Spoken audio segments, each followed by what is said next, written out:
দীর্ঘ ১৭ বছর পর রংপুরে অনুষ্ঠিত হচ্ছে জামায়াতের সমাবেশ।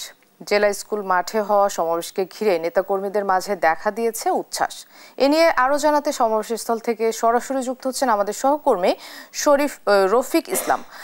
রফিক, সমাবেশকে কেন্দ্র করে নিরাপত্তা ব্যবস্থা কেমন দেখছেন আমাদেরকে জানান। আপনি জানেন যে প্রায় ১৭ বছর পর জামাত রংপুরে কিন্তু এই সমাবেশের আয়োজন করতে পেরেছে।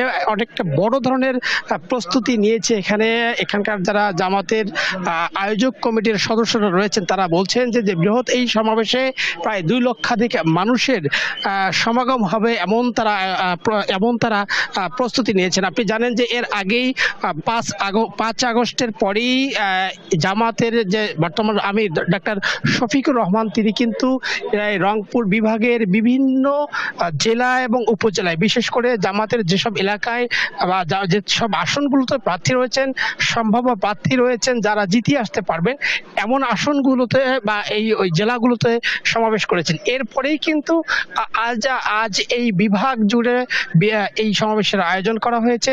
আমরা দেখতে পাচ্ছি যে সকাল থেকেই কিন্তু মানুষজন অর্থাৎ জামাতের যে নেতাকর্মীরা রয়েছেন, সমর্থক রয়েছেন তারা আসতে শুরু করেছেন। আমরা দেখতে পাচ্ছি, আমরা আপনাকে ঘুরিয়ে দেখানোর চেষ্টা করছি। আমি যদি নিরাপত্তার কথা বলি যে এখানে ৪ স্তরের নিরাপত্তার কথা বলেছে মেট্রোপলিটন পুলিশ। গতকাল মেট্রোপলিটন পুলিশ কমিশনার জনাব মজিদ আলী তিনি নিজেই এসে এই মাঠ পরিদর্শন করে গেছেন, কোথায় কি আছে তিনি দেখে গেছেন এবং তিনি আমাদের সঙ্গে গণমাধ্যমের সঙ্গে কথা বলেছেন। তিনি বলেছেন যে এই সমাবেশকে ঘিরে সব ধরনের যে নিরাপত্তার ব্যবস্থা সেটি তারা নিয়েছেন এমনটি বলেছেন।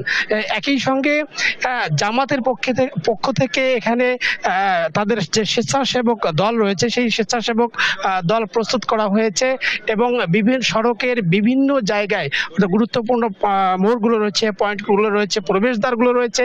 এই প্রবেশদ্বারগুলোতে তাদের নিজস্ব কর্মী রেখেছেন, যে কারণেই শহরের যে শৃঙ্খলা সেই শৃঙ্খলা কিন্তু তাদের নিজস্ব বলয়ের মধ্যে রয়েছে এমনটি জানিয়েছেন।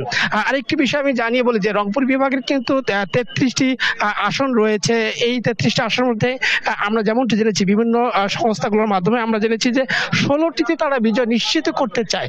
একই সঙ্গে এই সমাবেশের মাধ্যমে তারা একটি বড় মেসেজ দিতে চায় আগামী নির্বাচনকে ঘিরে। তো আমরা এ নিয়েই যুক্ত করতে চাই।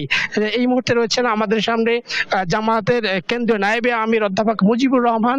আমরা তাকে যুক্ত করতে চাই যে এই সমাবেশ থেকে আপনারা কি মেসেজ দিতে চান। ধন্যবাদ। আলহামদুলিল্লাহ, দীর্ঘদিন পরে যেহেতু একটা বিশাল সমাবেশ আমরা আয়োজন করতে যাচ্ছি, আল্লাহ চাহে তো লোকের সমাগমও সেই রকমই হবে আমরা আশা করছি। আর যেটা আমরা দিতে চাই যে দীর্ঘ এই যে দেড় যুগ পরে যে জনসভা হচ্ছে এর তো মূল কারণ ছিল যে ফ্যাসিস্ট সরকার আমাদেরকে কোনো জনসভা করতে দেয় নাই। যেহেতু দীর্ঘযুগ পরে হচ্ছে সেই জন্য এটা যেমন গুরুত্বপূর্ণ একদিক থেকে, অন্য দিক থেকে আমাদের এখানে মেসেজ যেটা হবে যে ফ্যাসিস্ট সরকার যেভাবে জুলুম অত্যাচার করেছে এবং এই দেশ থেকে পালাতে বাধ্য হয়েছে, ভবিষ্যতে যাতে কোনো জালেম আর এখানে আবির্ভূত হইতে না পারে, কেউ যাতে আর এই ধরনের মানুষের উপর জুলুম অত্যাচার করতে না পারে, এটা নাম্বার 1 মেসেজ। দ্বিতীয় মেসেজ হচ্ছে সামনে নির্বাচন হবে ইনশাআল্লাহ। আমরা বিশ্বাস করি কেয়ারটেকার সরকার, যেটা বাংলাদেশ জামাত ইসলামীর সাবেক আমিরে জামাত জনাব অধ্যাপক গোলাম আজম রাহিমাহুল্লাহ ওনার চিন্তা প্রসূতের মাধ্যমে এই কেয়ারটেকার সরকার গঠিত হয়েছিল এবং ভালো নির্বাচন হয়েছিল। মাঝখানে তারা এই কেয়ারটেকারকে বিদায় করে দিয়েছে মানে সংখ্যাগরিষ্ঠতার জোরে। ইনশাআল্লাহ এইরকম সিস্টেমে একটা সুন্দর নির্বাচন হবে আমরা আশা করছি। আমরা শুনছিলাম অধ্যাপক মুজিবুর রহমান কথা বলছিলেন দুপুরের পরেই মূল কার্যক্রম শুরু হবে। বিকালে জামাতের যিনি বর্তমান আমির রয়েছেন ডাক্তার শফিকুর রহমান তিনি বক্তব্য রাখবেন। একই সঙ্গে সদ্য কারামুক্ত জামাত নেতা ইটিমা আজহারুল ইসলাম তিনি প্রধান বক্তা হিসেবে বক্তব্য রাখবেন। মনা।